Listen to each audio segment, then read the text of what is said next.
as you all know that 30% syllabus is being reduced. So in today's lecture, I will give you the information that in chapter some basics concept of chemistry, what topics are included.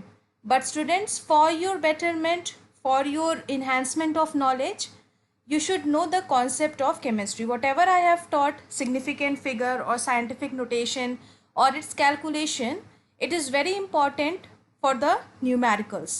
So in the next slide, I will show you that which topics are there which are included in the syllabus.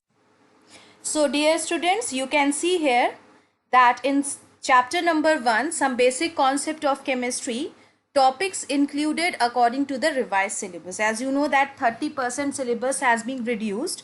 So in the first chapter, which topic you have to study, I am giving you instruction. Don't worry about anything. किसी चीज़ की आप चिंता मत करो कैसे होगा कैसे नहीं होगा.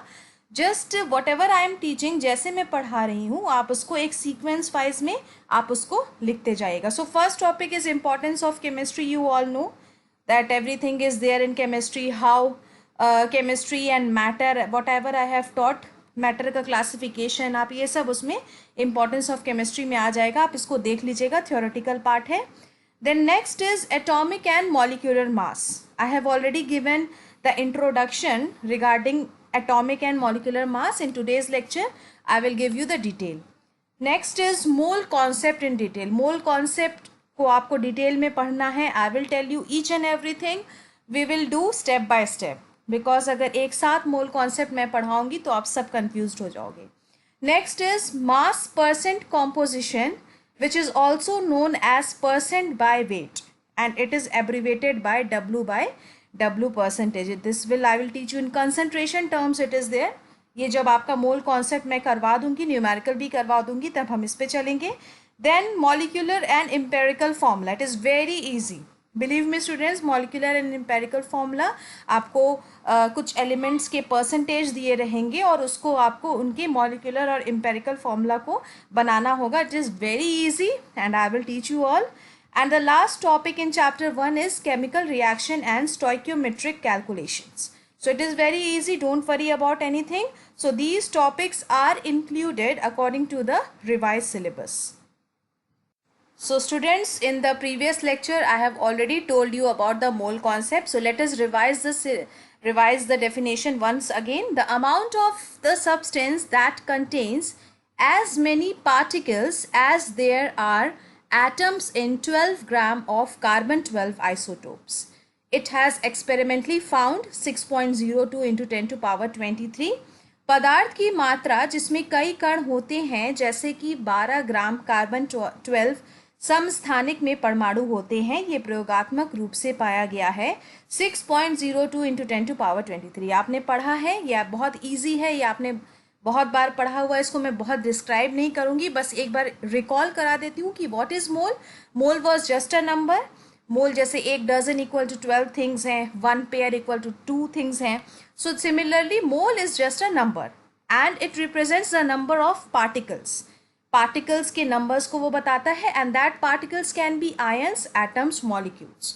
सो ये आपने डिटेल में पढ़ा है and it is equal to the Avogadro number, that is 6.02 into 10 to power 23. So the amount of substance that contains as many particles as there are atoms in 12 gram of carbon 12 isotopes. तो किसी भी substance में कितने particles होते हैं, आप उसको किससे कंपेयर करोगे? 12 ग्राम ऑफ कार्बन 12 आइसोटोप. क्यों कार्बन 12 आइसोटोप लिया गया, इसको मैंने प्रीवियस लेक्चर में आपको बताया था. So students, let us revise it.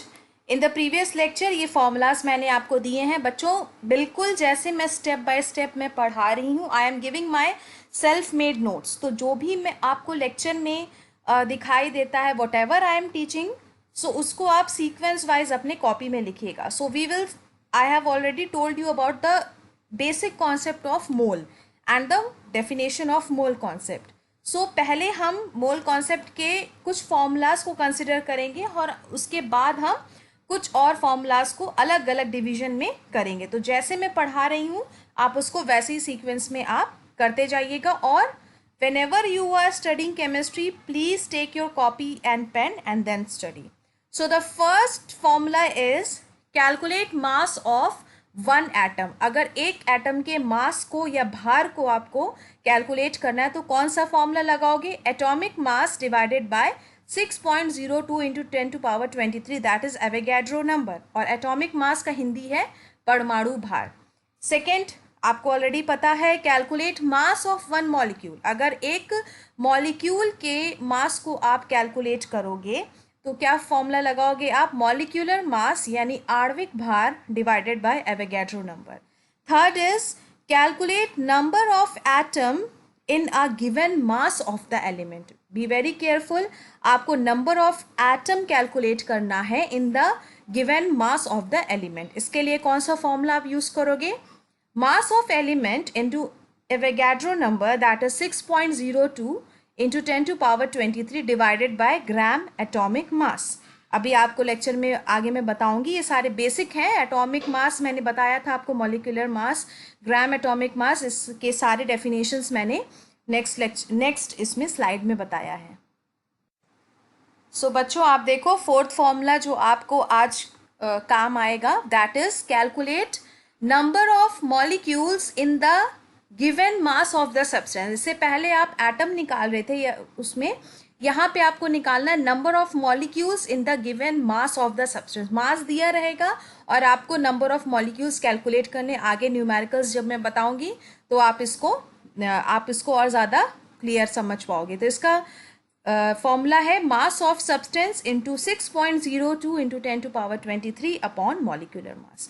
So in this lecture these all are very simple definitions. आपको पता है ऑलरेडी, आप ये पढ़े हो डिटेल में क्लास 9th और 10th में, और जिस तरह मैंने लिखा है आप लोग उसको अपने कॉपी में वैसे ही लिखिएगा। It's very simple. Molar mass यानी मोलर भार, the mass of atoms which contains 1 mole of atoms and how much 1 mole of atom weighs in gram. Very simple. The mass of atom which contains 1 mole of atoms. ठीक है, किसी भी atom का मास जो कितने मोल को contain कर रहा है? 1 मोल ऑफ एटम को। And how much 1 mole of atom weighs in gram, और कितना जो है एक मोल एटम ग्राम में कितना वे कर रहा है। एग्जाम्पल से आप देखो, 6.02 into 10⁻23 sulphur atom weighs 32.01 gram. Okay, 6.02 into 10⁻23 carbon atom weighs 12.0 gram. 6.02 into 10⁻23 zinc atom weighs 65.38 gram. So these all are molar mass. Next is atomic mass यानी परमाणु भार। सिर्फ इसका डेफिनेशन है और एग्जाम्पल से आप क्लियर कर लोगे। It is very simple. Atomic mass आपको पता है कि एटम के मास को आप कैलकुलेट करते हैं, आपने पहले लेक्चर में भी ये पढ़ा है। सो let us see the definition. Atomic mass of an element is a number that expresses how many times the mass of an atom of element is greater than 1/12th mass of carbon 12 atom. Again I am repeating, atomic mass of an element is a number that expresses how many times the mass of an atom of element is greater than 1/12th mass of carbon atom. It is very simple. आपको ये definition पता है कि आपको बस इसको compare करना है कि how many times the mass of atom of element, किसी पर्टिकुलर कोई भी एटम के एलिमेंट का मास आपको देखना है कि कितना वो ग्रेटर है, कितना ज़्यादा है 1/12th mass of carbon 12 atom के। एग्जाम्पल से आप समझो, atomic mass of nitrogen is 14, okay, which means mass of one nitrogen atom is 14 times greater than 1/12th the mass of the carbon 12 atom. Clear है? आप यही तो पढ़ रहे हो ना कि it expresses the how many times the mass of particular atom of element is greater than 1/12th mass of carbon 12 atom. So example में आपने देखा atomic mass of nitrogen is 14 है। इसका मतलब ये है कि एक एटम नाइट्रोजन का 14 टाइम्स बड़ा है या ज़्यादा है किसके? 1/12 the mass of carbon 12 atom, जो कि आप स्टैंडर्ड आपने लिया है। कार्बन 12 आइसोटोप को क्यों लिया है ये आप पढ़ चुके हैं। सो बच्चों नेक्स्ट देखते हैं हेडिंग क्या है। It is atomic mass unit scale, परमाणविक भार इकाई। इस वेरी सिंपल स्केल है ये एटॉमिक मास का। तो देख लेते हैं इसका डेफिनेशन क्या है। One atomic mass unit that is 1 AMU is defined as the quantity of mass equal to 1/12 of the mass of an atom of carbon-12। Atomic mass unit, one atomic mass unit को क्या कहते हैं, 1 AMU। इसको कैसे define करते हैं, it is defined as the quantity of mass. ये किसके बराबर होता है, it is equal to the 1/12 of the mass of an carbon twelve isotope. Clear. इसका एक सिंपल सा डेफिनेशन है, आप देख लो। Relative atomic mass of an element equal to mass of an atom of the given element divided by 1/12 into mass of an atom of carbon-12।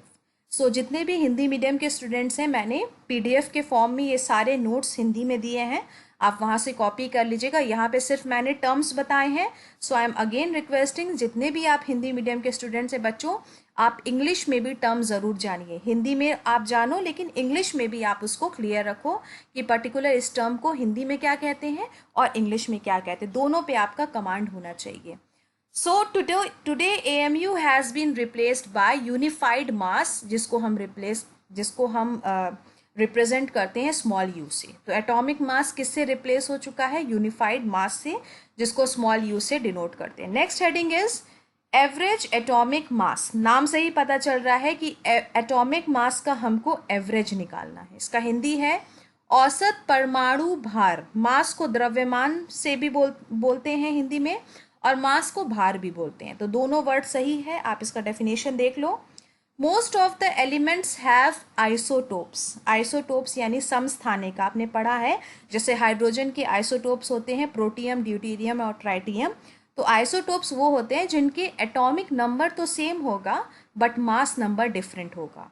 So we can calculate an average atomic mass of an element by considering the atomic mass of their isotopes and their relative abundance। आपने पढ़ा है कि carbon के 3 isotopes होते हैं, कार्बन-12, कार्बन-13 और कार्बन-14, जिसमें कि सबसे ज़्यादा जो नेचर में पाया जाता है दैट इज कार्बन-12 आइसोटोप। सबसे ज़्यादा नेचर में जितने भी आइसोटोप्स हैं वो ज़रूरी नहीं है कि उनका अमाउंट बराबर हो, कोई आइसोटोप ज़्यादा होता है, कोई आइसोटोप कम होता है।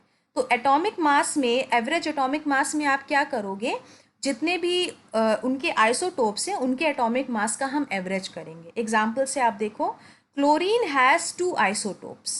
Clear.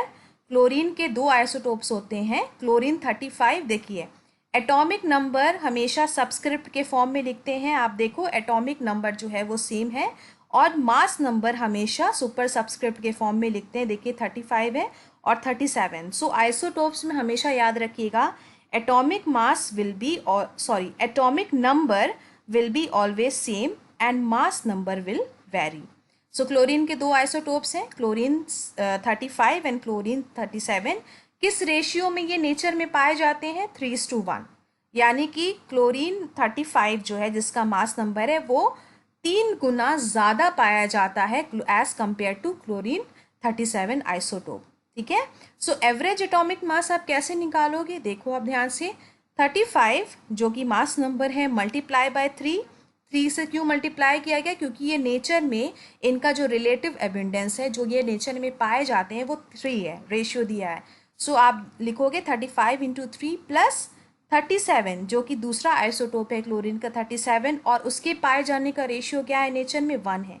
So 37 into 1 divided by जो उनके रिलेटिव एबिंडेंस दिए हैं, नेचर में जितना वो पाए जाते हैं उनके रेशियो को आपको ऐड करना है। So you will gate 35.5। तो इस तरीके से एवरेज एटॉमिक मास से आप डिफरेंट टाइप ऑफ एलिमेंट्स के जो डिफरेंट आइसोटोप्स होते हैं और उनका जो रेशियो होता है, वो रिलेटिव एबिंडेंस नेचर में वो दिया रहेगा आपको क्वेश्चन में, उस हिसाब से आप इसको कैलकुलेट कर सकते हैं।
सो स्टूडेंट्स, नेक्स्ट टॉपिक हम देखते हैं। हमारा नेक्स्ट टॉपिक है ग्राम एटॉमिक मास।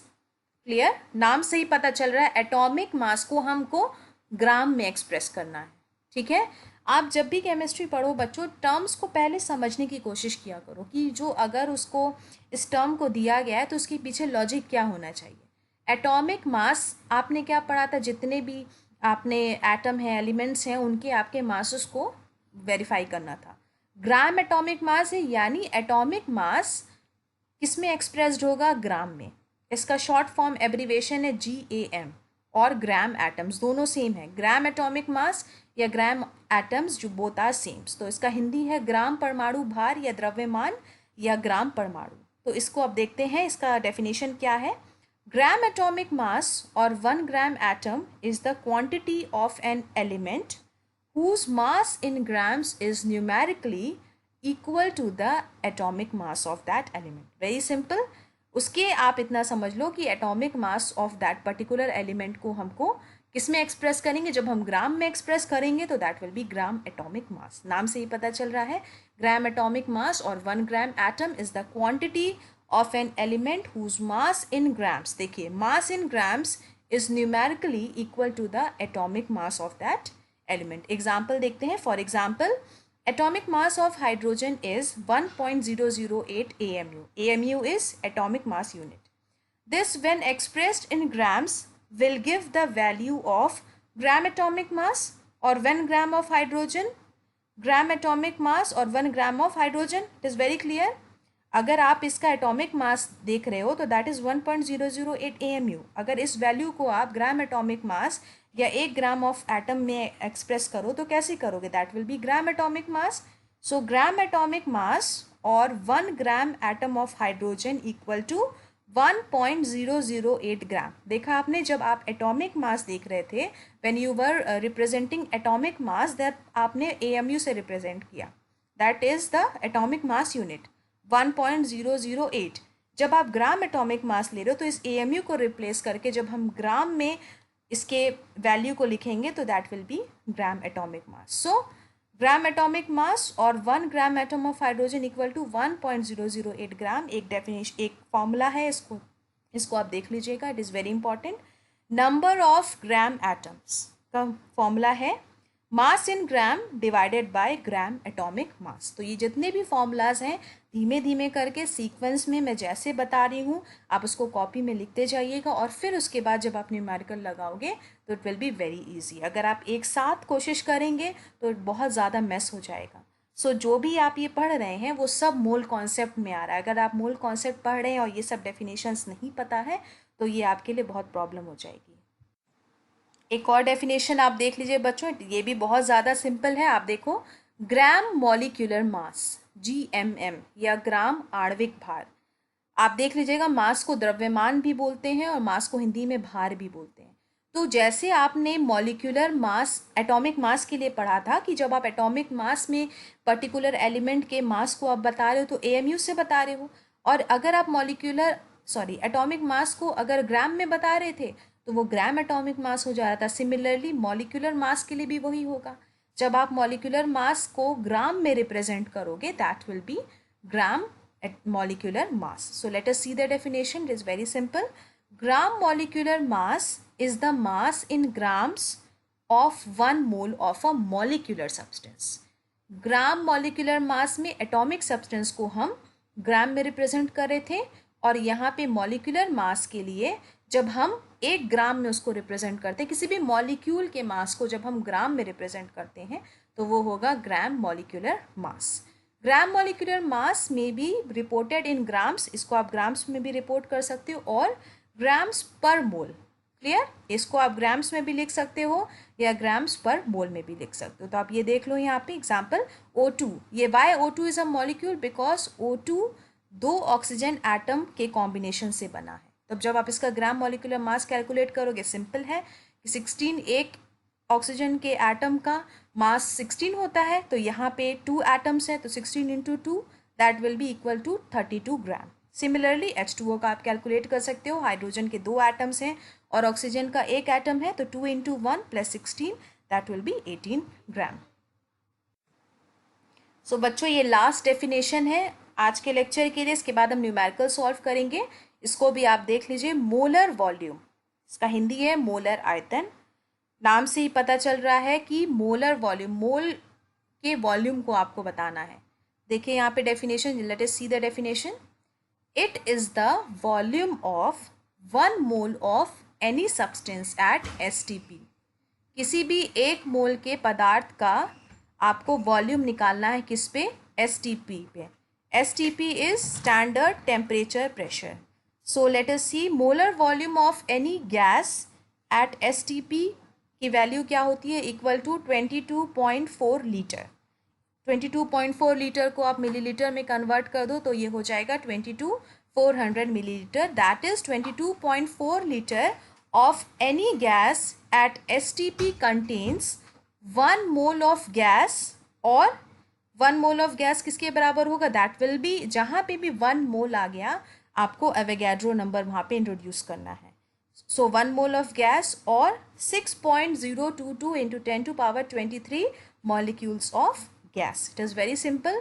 सो एग्जाम्पल आप देख लो यहाँ पे 22.4 लीटर ऑफ हाइड्रोजन। 22.4 लीटर क्या है? आपने पढ़ा है कि molar volume of any gas at STP, यानी स्टैंडर्ड टेम्परेचर पे किसी भी गैस का मोलर वॉल्यूम कितना होता है? ये फिक्स्ड है, एक्सपेरिमेंटली प्रूव्ड है। इसको आपको याद करना पड़ेगा। दैट इज 22.4 लीटर, या आप मिलीलीटर में लिखो। सो एग्जाम्पल में 22.4 litre of hydrogen molecule equal to 1 mole of H2 and that number will be equal to 6.022 into 10⁻23 molecules of H2। अभी आप सिर्फ ये जो डेफिनेशन है आप इसको देखिए। जब आप न्यूमेरिकल करोगे इससे कनेक्टेड तो आपको और ज़्यादा अच्छे से क्लियर होगा। सो स्टूडेंट्स, जो भी मैंने आपको 4 फॉर्मूले पहले बताए थे उससे कनेक्टेड हम न्यूमेरिकल्स करेंगे, स्टेप बाय स्टेप करेंगे। बहुत ज़्यादा न्यूमेरिकल्स अभी नहीं करेंगे, धीमे धीमे हम जब टॉपिक वाइज कवर करेंगे तो उसको हम करेंगे। तो जितने भी आपने अभी आपने फॉर्मूला पढ़े थे, जो मैंने पिछले लेक्चर में भी दिया था, उसको अच्छे से रिकॉल कर लीजिएगा, समझ लीजिएगा, तभी आप ये न्यूमेरिकल्स आप लगा सकते हो। So first question is calculate the mass of 1 sodium atom. Calculate, second is calculate the mass of H2O molecule. Third is calculate the number of atoms in 22 gram of sodium. And fourth numerical is calculate the number of molecules in 48 grams of carbon dioxide. So let us discuss the numericals. So students, हम numerical start करते हैं। So हमारा first numerical में क्या पूछा था? Sodium के एक एटम का मास। Our first numerical was कि एक एटम सोडियम के का मास क्या होगा। तो आपको पता है फर्स्ट फॉर्मूला क्या था? Calculate mass of 1 atom. जब भी आपको मास कैलकुलेट करना है सिंगल एटम का, ठीक है, एटम का जब आप कैलकुलेट करोगे mass, then it will be atomic mass. Be very careful. जब भी आप मॉलिक्यूल का मास कैलकुलेट करोगे तो उसको मॉलिक्यूलर मास कहते हैं। इस बात को ध्यान रखिएगा। तो फर्स्ट हमारा फॉर्मूला था कैलकुलेट मास ऑफ 1 एटम। यहाँ पे क्वेश्चन में आपको सोडियम के एक एटम का मास निकालना है। So you will use the formula atomic mass divided by Avogadro number, that is 6.02 into 10⁻23। Atomic mass आपको पता है सोडियम का 23 होता है, divided by 6.02 into 10⁻23, you will get the answer 3.82 into 10⁻⁻23। It is very simple. Formula याद रहेगा तो आपको कैलकुलेशन करने में कोई प्रॉब्लम नहीं होगी। सबसे पहले आप डिवाइड कर लीजिएगा और जब 10⁻23 जब ऊपर जाएगा न्यूमरेटर में तो ये नेगेटिव हो जाएगा। मैंने आपको पढ़ाया था इसको। नेक्स्ट देखिए, क्वेश्चन था आपका कि H2O के एक मॉलिक्यूल का मास क्या है। तो अगर आपको जब मास ऑफ 1 मॉलिक्यूल कैलकुलेट करना होता है तो आप फॉर्मूला कौन सा यूज़ करते हो? Molecular mass divided by Avogadro number. तो H2O का मॉलिक्यूलर मास आपको पता है, आप कैलकुलेट कर लोगे। यहाँ पे 2 हाइड्रोजन है, सो सिंगल हाइड्रोजन का जो मास होता है वो 1 होता है। तो H2 के लिए आपका 2 हो जाएगा और ऑक्सीजन के लिए 16 होता है।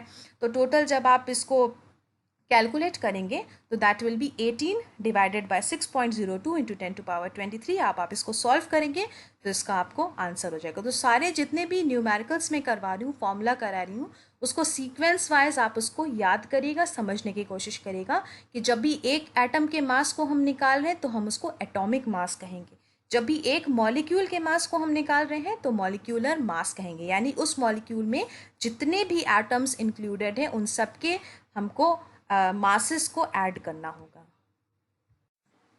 सो हमारा थर्ड न्यूमेरिकल क्या पूछ रहा था बच्चों कि आपको दिया था कि 22 ग्राम ऑफ सोडियम में नंबर ऑफ एटम्स क्या है।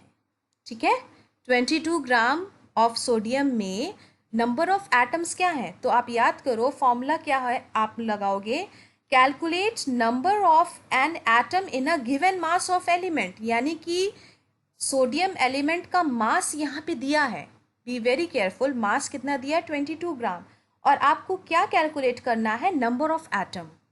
ठीक है, तो उसके लिए आप क्या फॉर्मूला लगाओगे, आपने पढ़ा है, उसका फॉर्मूला है mass of element multiply by Avogadro number divided by gram atomic मास। जब हम एटॉमिक मास को ग्राम में रिप्रेजेंट करेंगे तो that will be gram atomic mass. तो मास ऑफ एलिमेंट कितना दिया है यहाँ पे 22 ग्राम ऑफ सोडियम के आपको नंबर ऑफ एटम्स निकालने हैं। तो 22 ग्राम आपने मास ऑफ एलिमेंट की जगह लिख दिया into 6.02 into 10⁻23, that is Avogadro number divided by gram atomic mass. तो एटॉमिक मास कितना होता है सोडियम का, ग्राम में 23 होता है। जब आप इसको सॉल्व करोगे you will get the answer 5.76 into 10⁻23। Next इसी तरीके से अगर आपको दे कि 44 ग्राम ऑफ कार्बन में नंबर ऑफ एटम्स बताइए, क्लियर, तो सेम फॉर्मूला वही लगेगा, मास ऑफ एलिमेंट, मास कितना दिया है कार्बन का 44, आपने 44 लगाया, Avogadro number divided by gram atomic mass. तो आपको पता होना चाहिए कि कार्बन का ग्राम एटॉमिक मास, जब आप एटॉमिक मास को ग्राम में रिप्रेजेंट करोगे that will be gram atomic mass and it is equal to 12। जब आप इसको सॉल्व करोगे तो जो आंसर आएगा that will be your correct answer. तो आंसर जब आप कर रहे हो, जब कैलकुलेशन करो तो बी वेरी केयरफुल, बहुत सावधानी से, कहाँ पे पॉइंट लगेगा, मल्टीप्लिकेशन, कुछ भी आप केयरलेस मिस्टेक मत करिएगा। तो आप जितना प्रैक्टिस करोगे उतना आपका ये परफेक्ट होगा। सो स्टूडेंट्स हमारा लास्ट न्यूमेरिकल्स है, आप देख लीजिए। इसमें आपको क्या पूछा है, आपको देखिए 48 gram of carbon dioxide number of molecule, मतलब 48 ग्राम कार्बन डाइऑक्साइड मॉलिक्यूल में नंबर ऑफ मॉलिक्यूल बताना है। It's very simple. तो जो लास्ट आप फॉर्मूला आपने किया था उसको याद करिए, that was to calculate the number of molecules in a given mass of the substance. आपको कैलकुलेट करना था number of molecules in the given mass of the substance. तो यहाँ पे मास दिया है सब्सटेंस का 48 ग्राम कार्बन डाइऑक्साइड का मास दिया है, और इसमें आपको क्या कैलकुलेट करना है, number of molecule. So which formula you will use, mass of substance multiply by Avogadro number divided by molecular mass. जब मॉलिक्यूल का आप मास निकालेंगे तो वो होगा molecular mass. So your formula will, your equation will be 48 into 6.02 into 10⁻23 divided by 44। 48 is the given mass, question में मास दिया है 48 ग्राम। सो मास ऑफ द सब्सटेंस की जगह आप 48 लिखोगे, एवोगैड्रो नंबर डिवाइडेड बाय 44। तो जो आप सॉल्व करोगे you will get the answer. Similarly 108 gram H2O में आपको नंबर ऑफ मॉलिक्यूल कैलकुलेट करनी है। तो गिवन मास दिया है H2O का, कितना दिया है 108 ग्राम, और इसमें आपको नंबर ऑफ मॉलिक्यूल कैलकुलेट करने हैं। So the same equation you will use, same formula you will use, mass of substance यहाँ पे दिया है 108 ग्राम, आपने पुटअप कर दिया into Avogadro number that is 6.02 into 10⁻23 divided by molecular mass. H2O का जब मॉलिक्यूलर मास निकालेंगे तो 18 ग्राम आता है, आप जब पुटअप करोगे then you will get the answer. So thank you so much dear students. जो भी आपको क्वेरीज हैं, जो भी आपको प्रॉब्लम होगी, आप उस पर्टिकुलर वीडियो में प्लीज़ आप अपने क्वेरीज को पूछिएगा। And whatever I am teaching is according to your syllabus only. ये सारी चीज़ें मोल कॉन्सेप्ट के लिए हैं, और ये सारे टर्म्स जितना भी मैं सीक्वेंस में लिखवा रही हूँ, जो भी मैं आपको पढ़ा रही हूँ, वो आप अपने कॉपी में इसको लिखते जाइएगा।